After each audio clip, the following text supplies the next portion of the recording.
So with Harry Emmett, he's just signed for Gloucester City. Harry, what does this mean to you?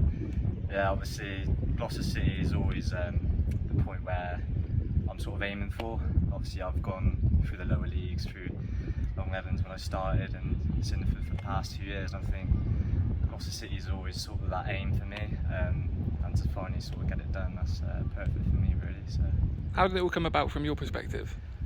so obviously last year wasn't too great, but I thought I did well myself personally, and obviously Fleets has come down here.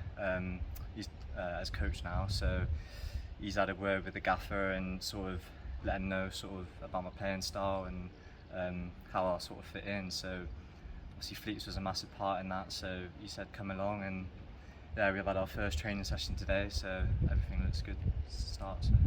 And what did you make of it? 'Cause it's very sunny and you are a ginger man. Yeah, so obviously first pre-season session is always hard anyway. So yeah, when the sun come out and like we said, we started doing the running there, and I was like, yeah, but obviously it's all good anyway. So to get the first one out of the way, get the cobwebs out, yeah, it's just good to be back, to be fair. So yeah, I'm buzzing. And you obviously turned up on the first training session. You already knew that Felix Miles had signed as well. You were with him at Cinderford last year. What was it like just being amongst the boys and have that first session together? Yeah, obviously, yeah, it's good obviously to know some of the lads. I know there's a few other lads here I sort of know, and all the lads here are local lads anyway, so everyone sort of knows of each other. So yeah, it's good to sort of be in that group anyway. So yeah, I'm buzzing to get going and sort of getting to know the lads a bit more, and then hopefully it'll be a good season. So.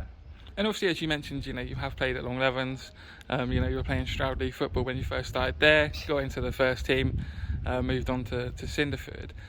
Do you almost look at yourself as an example to younger players? I mean, you're still young yourself, but are you an example that you don't necessarily have to come through the academies or whatever? You can come through another way. Yeah, 100%. I think, yeah, obviously going through an academy is always good, but sometimes people think that's sort of the route to always go through, and obviously for me personally, that wasn't the case. So yeah, look, going obviously to Long Levens was a massive decision for me really. So obviously that's sort of helped me sort of where I am now, and then obviously Cinderford for the past 2 years in the Southern League. So I think yeah, obviously it's this sort of put me to where I am now. So I'm grateful for that really. So. And how excited are you to get going when pre-season games actually start? Yeah, look, I've obviously missing football for a couple of months anyway. It's tough. So yeah, to be back now I'm buzzing to just get going. To be fair, so I think our first game is start of July. So yeah, not long. So a couple of more training sessions in Tuesday, Thursday, Saturdays. So yeah, and then we should be ready to go. So yeah, I'm buzzing. Cheers, mate. Thank you. Sorry, mate.